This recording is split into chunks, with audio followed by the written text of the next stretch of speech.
সে ভূমিকা হচ্ছে ওরা আমাদেরকে মেরে ফেলতে চায়, ওরা আমাদেরকে পানিতে মারবে, ওরা আমাদেরকে ভাতে। আমাদের চির দুশ্মন ভারতের বিরুদ্ধে যদি লড়াইয়ের প্রয়োজন হয় তোমরা সবাই প্রস্তুত থাকবে। তাকে আমরা বন্ধু রাষ্ট্র মনে করতেছি, তারা আমাদের কখনো বন্ধু নয়। ওরা আমাদেরকে খরাতে শুকিয়ে মারবে আর বৃষ্টির মধ্যে ওরা আমাদেরকে ডুবিয়ে মারবে। যদি চিন্তা করে দেখেন অতীতে আমাদের সাথে কি অত্যাচার 16টি বছর ধরে বাংলাদেশের মানুষ আলেমরা কত অত্যাচার সহ্য করেছেন। আমরা যদি চিন্তা করি আল্লামা দেলোয়ার হোসেন সাঈদীর কথা, যিনি কোরআনের পাখি, তাফসির জগতের সম্রাট, যিনি কোরআনের তাফসির মানুষকে শুনে এক মানুষকে মুখরিত করেছেন, যার তাফসির শোনার জন্য মানুষ এ প্রান্ত থেকে ও প্রান্ত, এ জায়গা থেকে ও জায়গা ছুটাছুটি করে কোরআনের তাফসির শুনেছেন, যার হাতে হাত দিয়ে অনেক অসংখ্য হিন্দু বিধর্মীরা হাতে হাত রেখে কালিমা পড়ে মুসলমান হয়েছেন, ইসলাম গ্রহণ করেছেন। আজকে তার মতন একজন এত বড় জ্ঞান সম্পন্ন মানুষ, শিক্ষিত মানুষ, এত বড় একজন মেধাবী সম্পূর্ণ মানুষ, যিনি দেশের জন্য, ইসলামের জন্য, সবসময়ের জন্য কল্যাণ চেয়েছেন, তার মতন একটা মানুষকে স্বৈরাচারী শাসক, জালিম শাসক কীভাবেতে অত্যাচার করে তার নামে মিথ্যা মামলা দিয়ে, তার নামে মিথ্যা মামলা করে শেষ পর্যন্ত অবশেষে ষড়যন্ত্র করে মৃত্যুর কোলে পর্যন্ত তাকে ঠেলে দিয়েছেন এবং কি তিনি নিঃসন্দেহে শাহাদাত বরণ করেছেন, এ ব্যাপারে কোনো সন্দেহ নাই।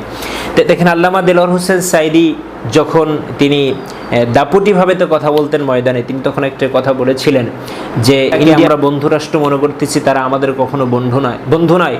ওরা আমাদেরকে খরাতে শুকিয়ে মারবে আর বৃষ্টির মধ্যে ওরা আমাদেরকে ডুবিয়ে মারবে।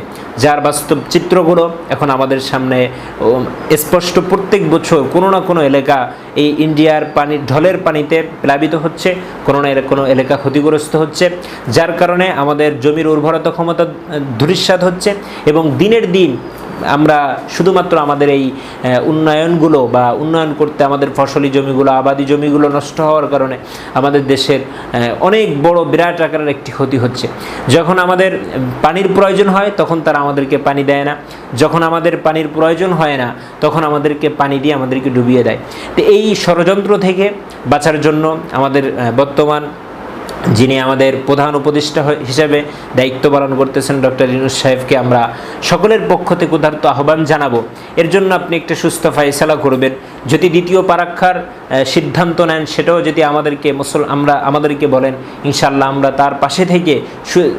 তার পাশে থেকে শ্রম দিয়ে হলেও আমরা দ্বিতীয় পারাক্ষা নির্মাণ করে আমরা ইন্ডিয়াকে দেখিয়ে দিব যে না, আজকে আমরাও বাঙালিরাও পারি।